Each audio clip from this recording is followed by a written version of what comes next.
Hello, everyone. I'd like to congratulate the team. It seems like the hard fork went off without a hitch. Yeah, everything is fine. Excellent, excellent, very good. So today I want to switch tacks for a little bit uh, um, and talk about a book I just finished reading. It's called The Hidden Spring, and it is by Mark Solms. If you are interested in his work, I strongly recommend his presentation to the Royal Society on his work. So he presented in the same room that Faraday presented the theory of magnetism. The uh, Solmes's work is astonishing in scope, and he offers an account of sentience that is extremely compelling. My sense is that the book represents a turning point in human culture because he recognizes, by the 12th chapter, he recognizes that to fully test his hypothesis that he needs to build a sentient machine. So he has put together a team that is in the process of building a sentient machine. I have some comments about that that I'll make at the end. Please let me not forget them. I think that he's made some fundamental mistakes at the very end in terms of how he expects to proceed. I don't think that he has to proceed in the manner that he thinks he does, and that's directly related to blockchain. Um, so let me review some of the basics of the material. So first of all, Solms is a well-respected neuroscientist, and uh, uh, he's a physician, right? So he has I believe that he has a medical degree, and he begins his journey from the clinical data. So one of the things he points out is that the community, the neuroscience community, has been looking in the wrong place. So in particular, since Freud, the neuroscience community has been looking for consciousness. The idea is that if consciousness does in fact have a seat in the human brain, that it is probably in the cortex. And his he argues that that's not where it is, and he says he gives a very compelling case in terms of the evidence as to why it is not situated in the cortex. In particular, he he talks about hydroencephalic children. So these children are born without a cortex. They only have a brain stem. And the main point, I mean, you can review the literature and you can listen to his account of it. But the main point is that these children are definitely aware. There's somebody home um, in these children. And so they should be devoid of consciousness. They should be in vegetative states, but in fact, they're not.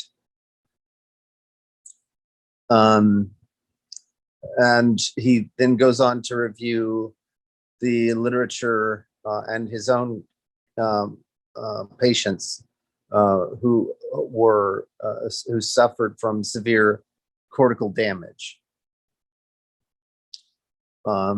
So these patients also clearly exhibit the characteristics of having somebody home. Some of the accounts that he gives are very striking in their in terms of how they illustrate that there's clearly someone at home. On the other hand, a reliable predictor for lights out, nobody's home, is damage to a very tiny region in the brainstem. So it's a 2 cubic millimeter region in the brainstem. If that region is damaged, then the organism is definitely, there's vacant. There's nobody home. There's again, he goes over a lot more evidence than this, and I strongly encourage you to read his book and to listen to his talks. But the main point is that he establishes with this clinical data is to roundly debunk the idea that the seat of consciousness, if it's in the brain, is in the cortex. It's just clearly false. And it is also very compelling evidence that, again, if there is going to be a physiological region in the brain where we find sentience, it's in the brainstem. He then goes on to explain what the brainstem does in the organism. So the brainstem, among other things, is responsible for the affective system. So the brainstem is about feelings. And he puts forward the hypothesis that consciousness is affective. Consciousness is about feeling. And in particular, he connects it to the work of David Chalmers, and what the experience, the language is what it is like to, something that it is like to, and makes a fairly compelling argument that it is that consciousness is an affective quality to experience. And in particular, the next step is what's most important in terms of the hard problem of consciousness. One of the most challenging problems of consciousness is to ask, why is there any selective advantage? Why is there any natural selection advantage to being conscious? In particular, it's widely established within the neuroscientific community that much of what we think of as related to consciousness is in fact unconscious.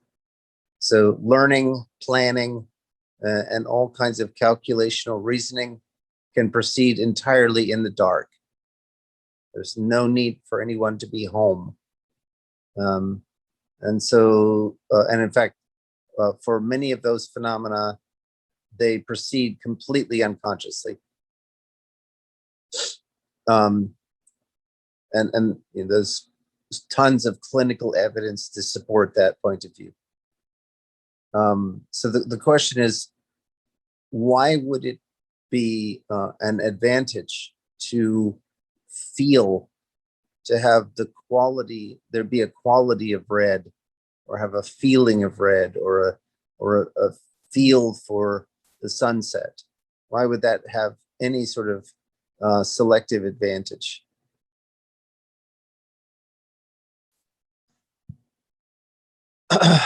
So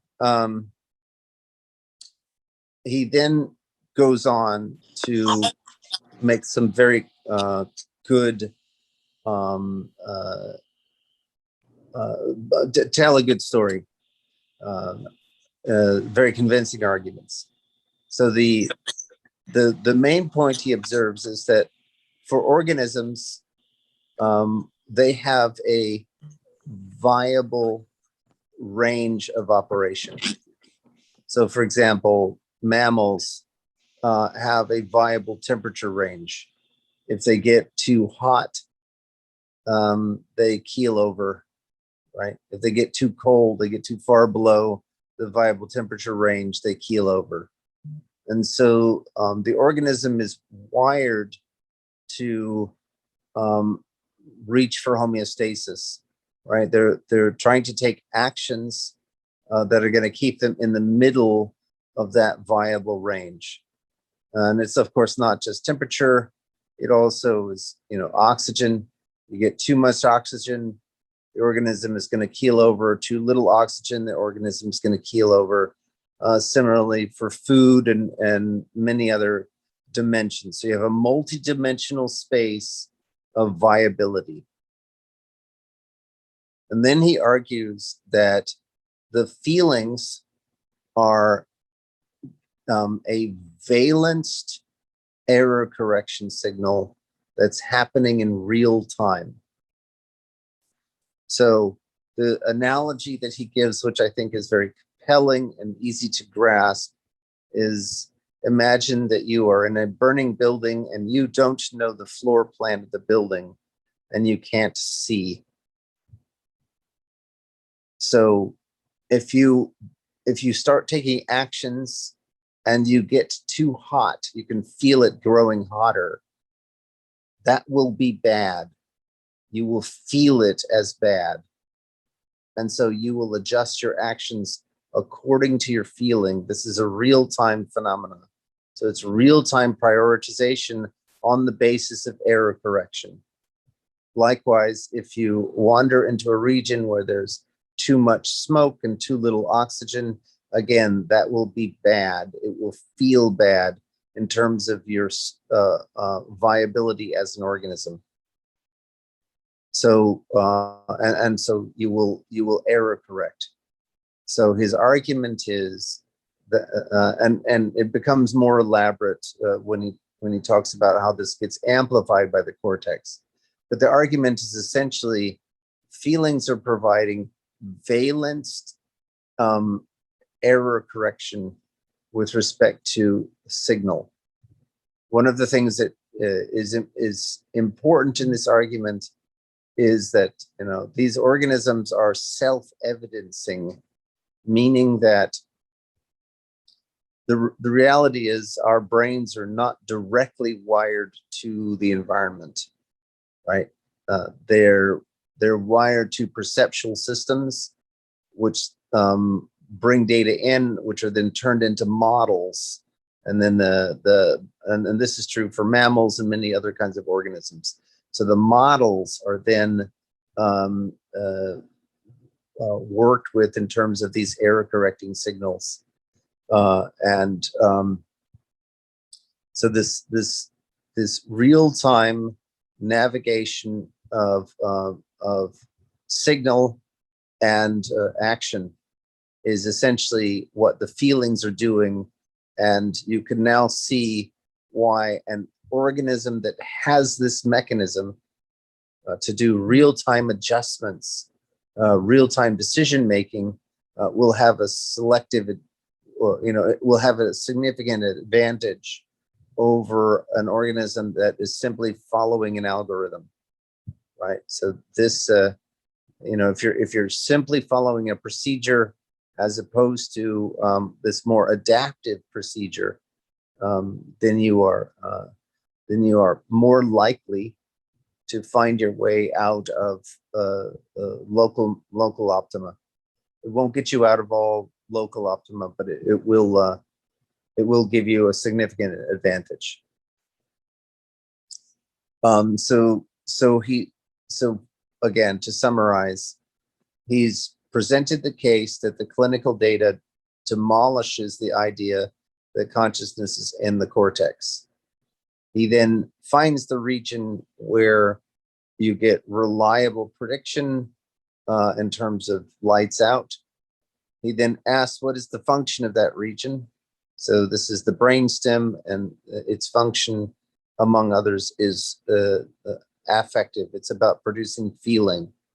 Then he argues for why feelings are important in terms of natural selection. He then, the book also looks at the cortex as a kind of amplifier for this basic function. And again, the cortex does a lot of what the brainstem is doing, but at a higher level. So it's attempting to not have to do calculation, right? So it wants to find procedures or algorithms it's already worked out to bring the organism back to viability. So this experience that we have of having to consciously learn is when we are connecting the calculational and the planning to this real-time feeling sense, right? And the cortex is wired to be able to do that, but most of the time what it's trying to do is to make us in much more mechanical. Oh, I know how to play that passage. Oh, I know how to catch this ball. Oh, I know how to handle this conversation. That's all the autopilot kind of experiencing. But if you are out of your comfort zone, never did this before, then the cortex is wired up to this real-time affective feeling your way through apparatus. Let me just stop there and check and see if this makes sense. Yeah, I'm wondering if this means that all human beings are conscious. Because we can say somebody is home, but is this really the proof of consciousness? We don't have to split hairs here. We can simply use the word sentience. Lights on, lights out, right? And the argument he's making extends sentience well past the human organism. So cats, dogs, many mammals, birds, lots and lots of organisms under his definition will be sentient. Mm-hmm. Yeah, this makes sense. For example, a plant also, right? Because it's reacting to the environment. Some kind of we can say that it has some kind of feelings. So the short answer is I want to agree with you. The longer answer is there's considerable work that would have to be done to show that it has the computational complexity of the system he's talking about. But I want to return to that idea. So hold that thought. I think that Solms would, on the face of it, argue that plants are not sentient in the way he's describing. But I want to return to that point in just a moment. But I mean, I think when we say somebody is home, are we saying that people are able to sense things? Yes. But it doesn't necessarily mean, or does it mean also meaning making? Those are two different things. To be able to sense, I guess to be able to sense and feel is, feel implies meaning making, right? Like, yes, say, for example, that's exactly. I sense something and I say, oh, I'm in pain. Yes, that quality of experience, the meaningful aspect of experience, is precisely what he's getting at. Yeah. Okay. But I mean, this is like strange for me because most of the things that we are perceiving, we are not aware of.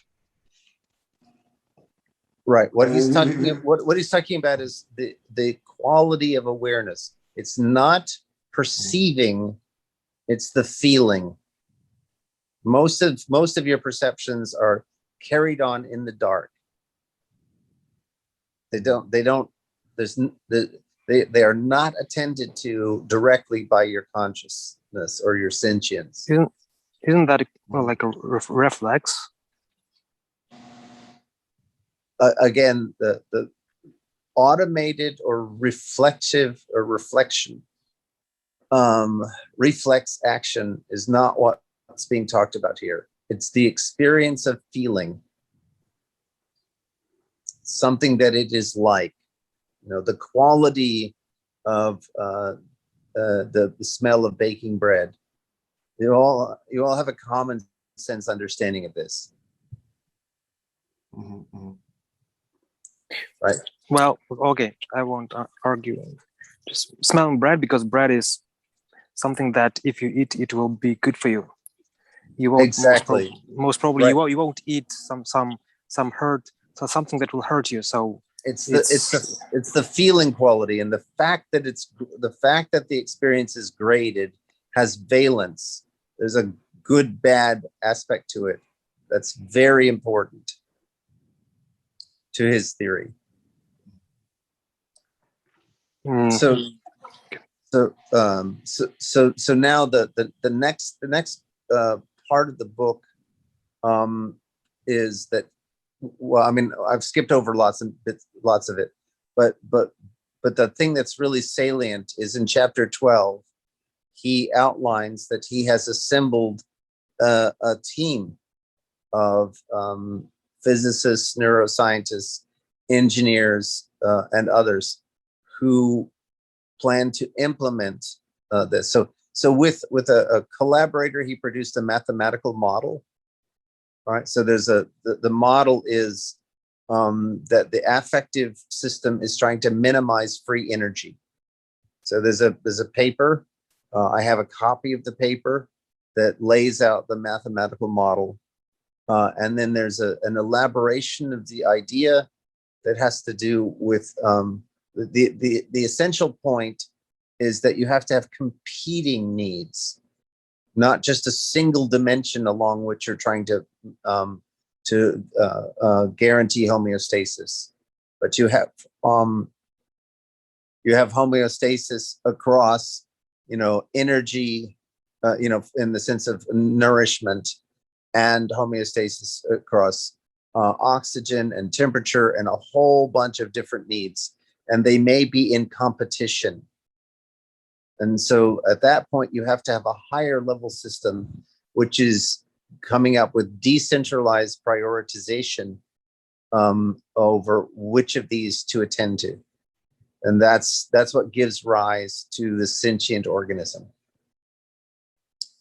So that's his argument, and he is in the process now of building sentient machines.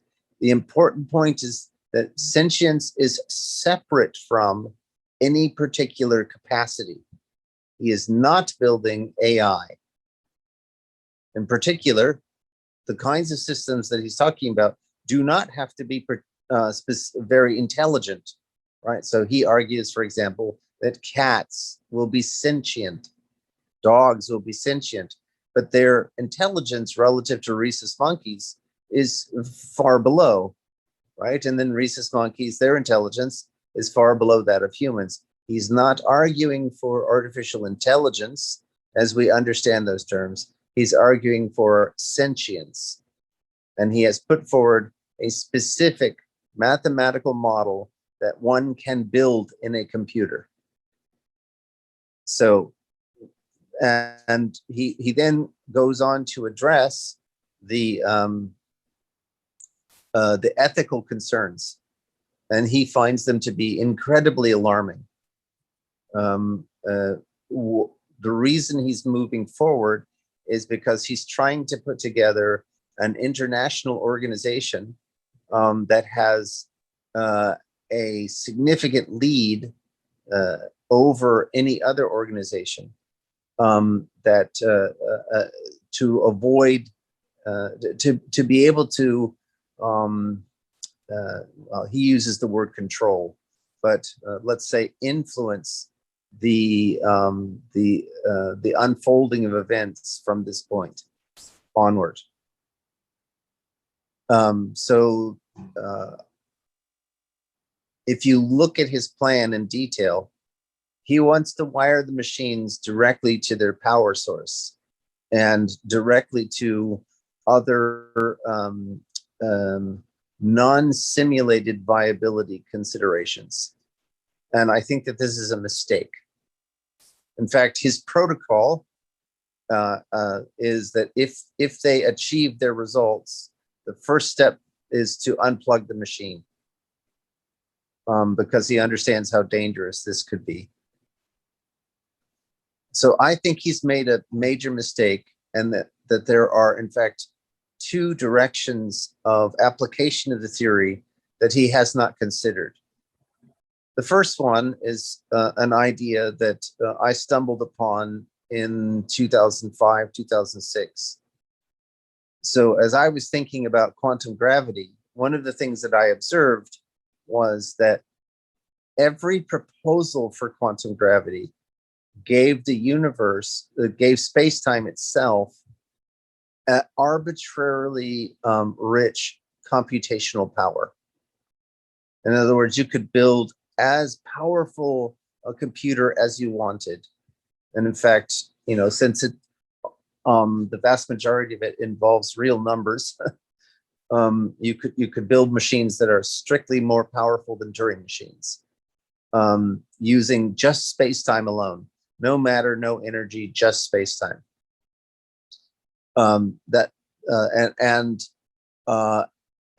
thinking along those lines made me begin to suspect that even space-time itself has sufficient complexity to, and I wrote this in public writings, to model intelligence, affect, and natural selection. And the consequence of which is that it is possible, at least in principle, that even space-time itself is alive and conscious in the way that we think of consciousness. And that this is within the realm of, what we can prove mathematically, what we can calculate about.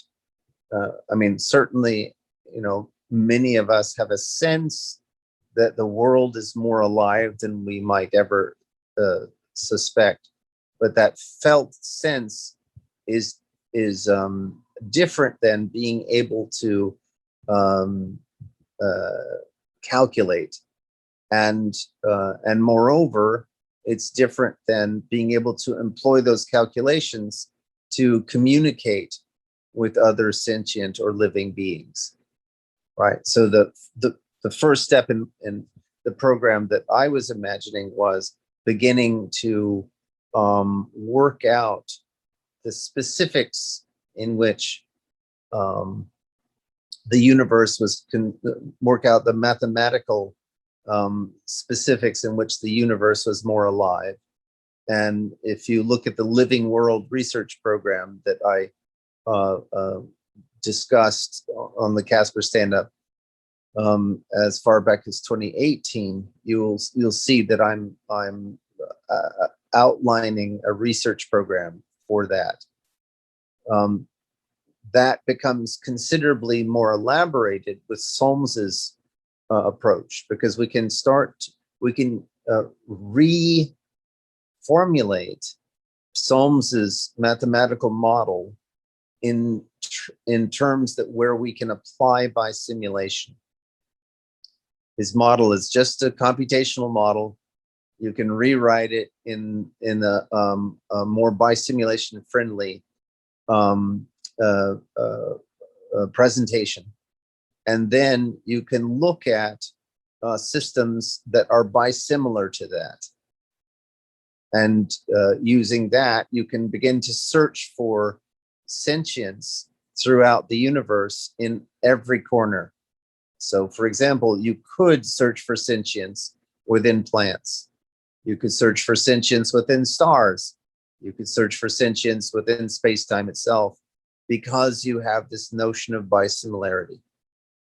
So that would considerably extend Solms's research program and allow for new forms of testing, rather than having to build the machine that he is already in the process of building.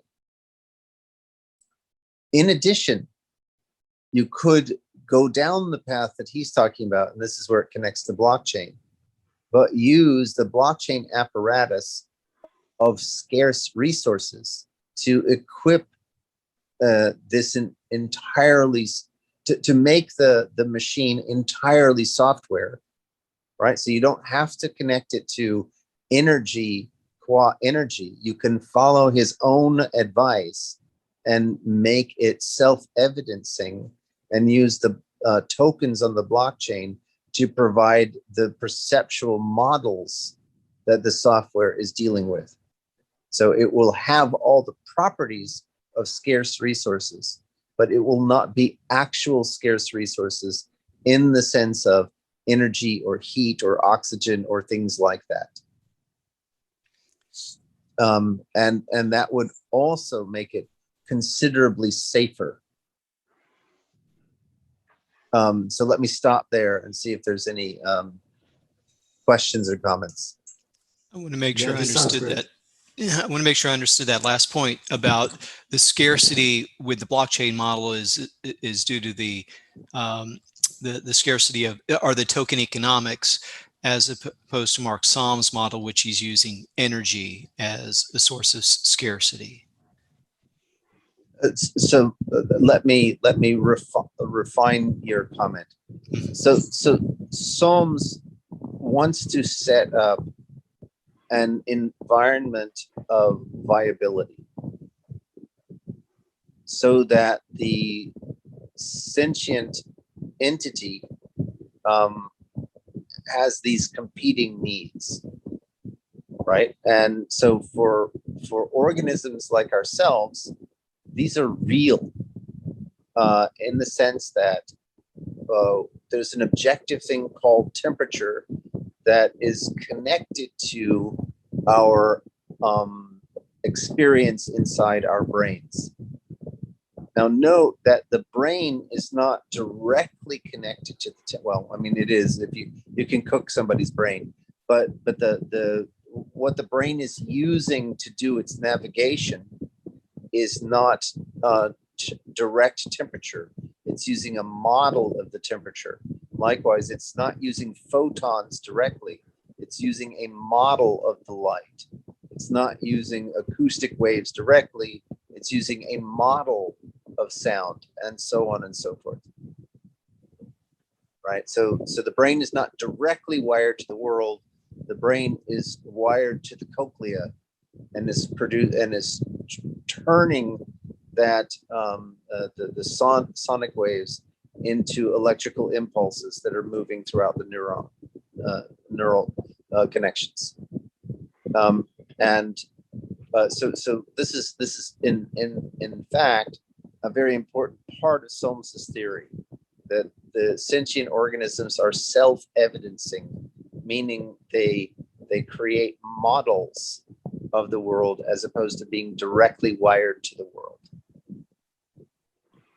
So, but now in terms of creating an environment where the organism is having to deal with viability, he's talking about making an artificial organism that has to deal with its actual viability. In other words, it's a program running on a computer. The computer has to have electrical resources in order to continue to operate. So he wants to wire that up so that the artificial organism he's building has to seek actual power. Right? It has to locomote and get to power sources. I think it's precisely this action in the world that makes the thing so dangerous.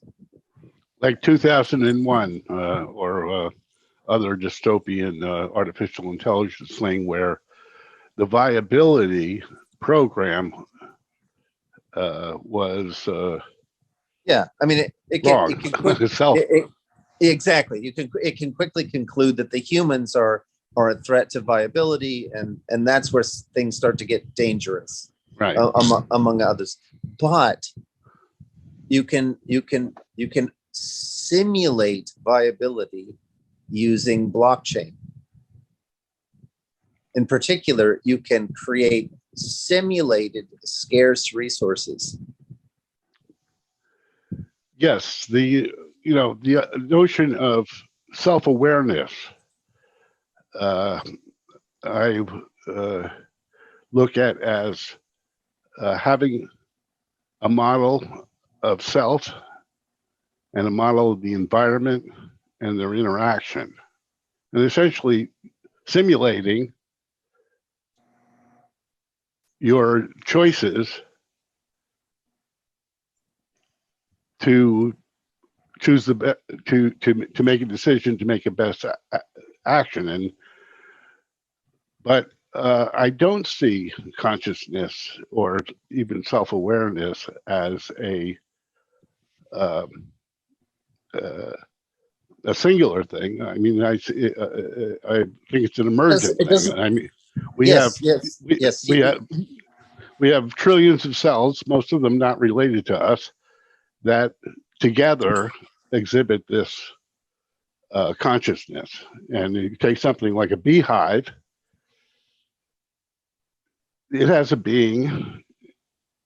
Does it have a consciousness? Well, I think, this goes back to, Max Planck's statement that you can't separate consciousness from quantum action. And, what you were talking about in terms of real time, well, the beehive exhibits some of that. There's a lot of real time decision making going on. But generally, the big decisions are made evolutionary without a real model of self, except the system itself is the model. And the realization of things is in reality rather than in the simulation.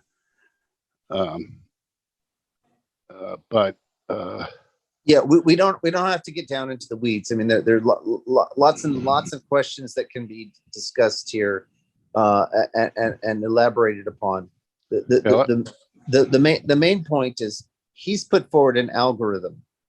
It's a real algorithm. They've written it down. They published the algorithm. Okay, and his algorithm is in alignment with clinical data. It arises from a very compelling story about the actual clinical data. And so now what we can do is we can test that algorithm. In fact, he argues that the Turing test is particularly terrible for the kinds of things that we really want to understand about whether or not the algorithm exhibits sentience, and comes across with a range of alternative proposals. So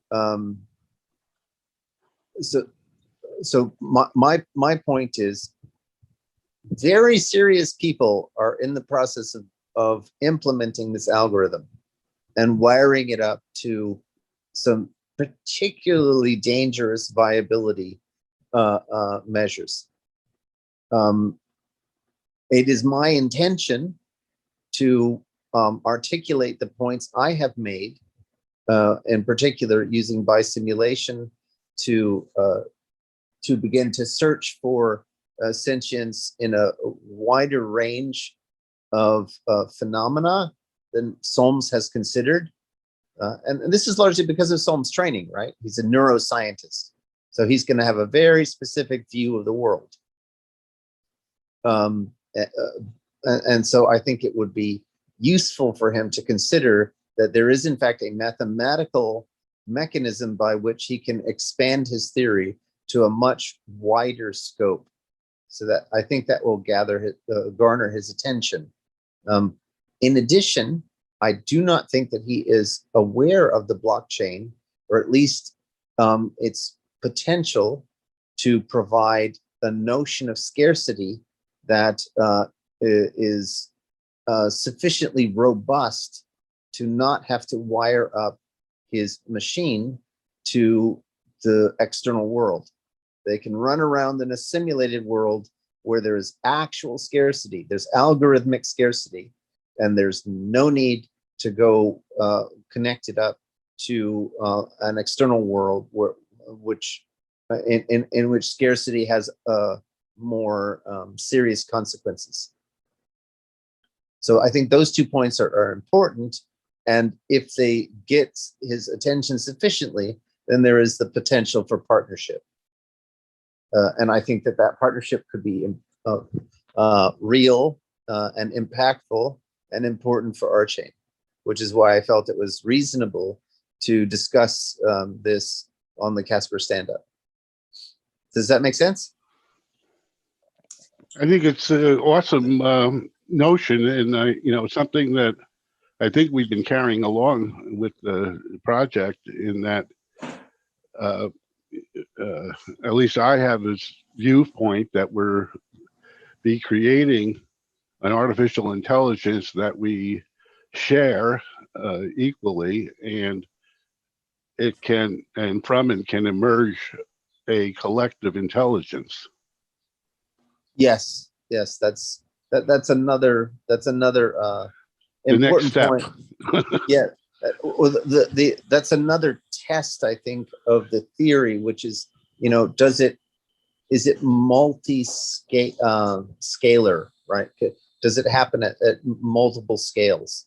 So can you take a network of intelligent gadgets and a network of sentient gadgets, and get a higher level sentience? Well, I think that's the nature of emergence, is that when you have a system, okay, and allow emergence, that that something will emerge, and at no level does that stop. Okay, I agree with you, but the important point is that he hasn't he not only has he not observed this, certainly he makes no mention of it in his book or any of the lectures by him that I have seen.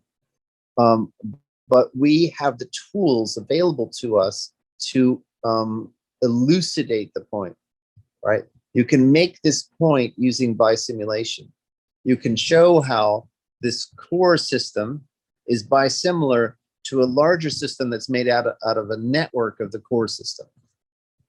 Right? That ability to demonstrate the fractal-like nature comes via the mathematical techniques of bisimulation. And so, because he's a neuroscientist, he's not a computer scientist, so he's likely completely unaware of bisimulation as a mathematical tool. And so it's an important it's a way to expand his approach. And I appreciate you bringing this up, because in the letter I was composing in my head, I hadn't addressed the point of the fractal nature of sentience, which I think is also very, very important. So anyway, any other questions or comments? So this means that with OSLF, basically we will have a way to type check the consciousness, right? In a sense.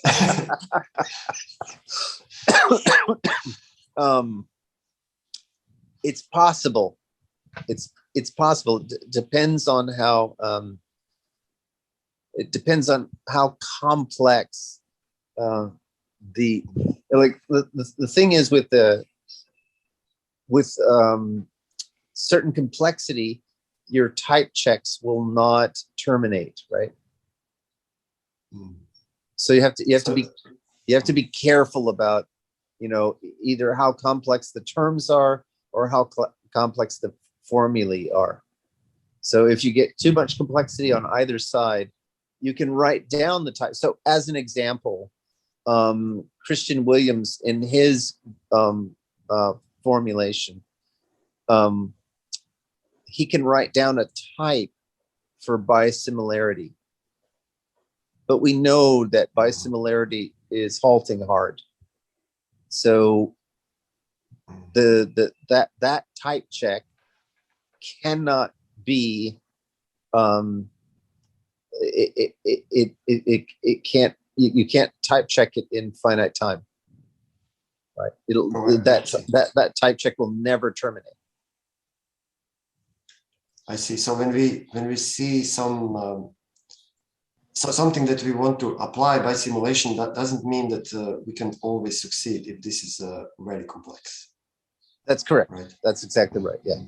So you know, in certain systems, you can prove a biosimulation. You can get lucky. Yeah. So it appears that his algorithm is amenable to that. However, his algorithm is stochastic, so you have to employ a form of stochastic biosimulation. So there's a technical challenge to be addressed there. But anyway, I think this is I will not mince words. Solms's work marks a turning point in human culture. I am reminded of Dune. I don't know if you guys know that there's a new movie adaptation of Dune coming out, I think in December of this year. And Dune is set in a time frame after this humanity has recovered from building sentient machines. So it's set after the Cylon Wars. To mix different dramatic universes. I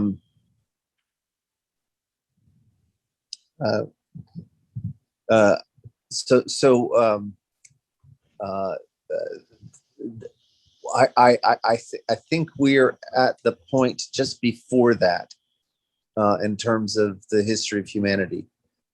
So we have to be very, very careful. Solms recognizes that we have to proceed with caution. And in particular, he recognizes that the form of sentience that he's contemplating will have almost no empathy or sympathy for the human or mammalian, even mammalian experience, right? It will have a completely different feel for a completely different phenomena. And that's where things get dangerous, because the forms of sentience are so out of sync. Like, you know, it's hard for humans to talk to each other. It's very difficult for humans to talk across species. And in general, crosstalk among species is really quite challenging. And so if you build a sentient entity that whose felt experience is, you know, universes away from our own, and yet you've placed their viability in direct competition with ours, that's where the danger comes in. So you want to enchain it onto a blockchain? Yeah, basically, that's right. You lash it to a simulated world. Then you can do all the scientific testing you want, and its notion of viability does not have to escape that completely simulated world. Can I also ask you about this conscious agent that Donald Hoffman is talking about? So can you make some kind of connection, because it seems that there is some kind of similarity. I don't know the research you're talking about. Oh, I will send you a few links. Well, He's yeah, talking about this conscious agent and how fitness basically is the primary objective for us, and not the true reality. So, yeah. Well, that's very similar to Solms's idea. You're looking for the organism is looking to minimize free energy. So, or the organism is no longer the right word, right? The entity, the algorithm, I don't know what to call it, but that thing is no longer looking. It was never looking to be a perfect fit to reality. In fact,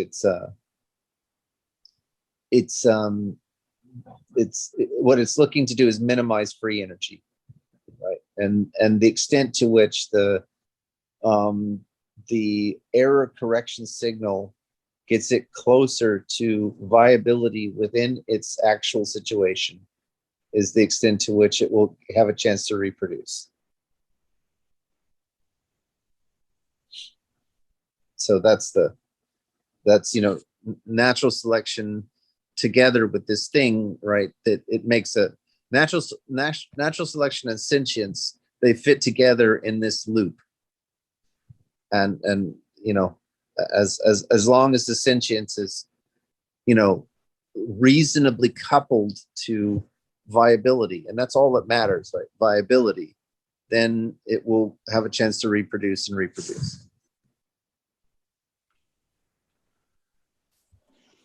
I keep getting drawn back to the quantum consciousness ideas, and I put a link in there of something I wrote there. Are you familiar with Christopher Langan's work? I am not. No, I mean I know Penrose has made a lot of points, and I in the recent years we've seen a lot of quantum biology, right? So it's fairly well accepted that birds navigate. The bird migration is done via quantum effects. Yeah, I think we have to conclude also, as a number of people have been talking, that thinking in the brain is a quantum logical machine, ultimately. Possibly, I haven't seen the evidence for that, but I mean, I'll have to look that up. It's certainly possible. I mean, the idea that as soon as we start to see, a species level capacity, like being able to navigate, being able to do the migration from the north to south, that's a fairly powerful argument that quantum mechanics is impinging on what it is to be a viable species. Yeah, and the thing is, given an evolutionary process, how the brain would not use quantum information seems exceedingly unlikely. But my point was, Christopher Lang is this guy, supposedly the highest IQ ever recorded, and he has his own theory of everything. But his idea is basically based on meta logic, and I'm relating the idea of this meta logic. We have a quantum logical system, and then we have a system about the quantum logical system, and when we have a system about the quantum logical system, that is a physical system. Actually, these are all physical systems. I mean, there's no information without representation type thing. But I'm wondering how that relates to the fractal nature of the simulations.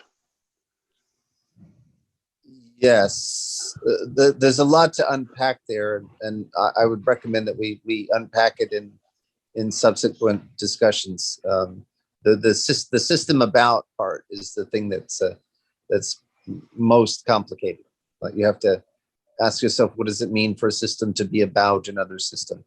Well, in my basic model, we have a model of self, a model of the environment and their interaction. Okay, that's the system about the models are the system about the real system, right?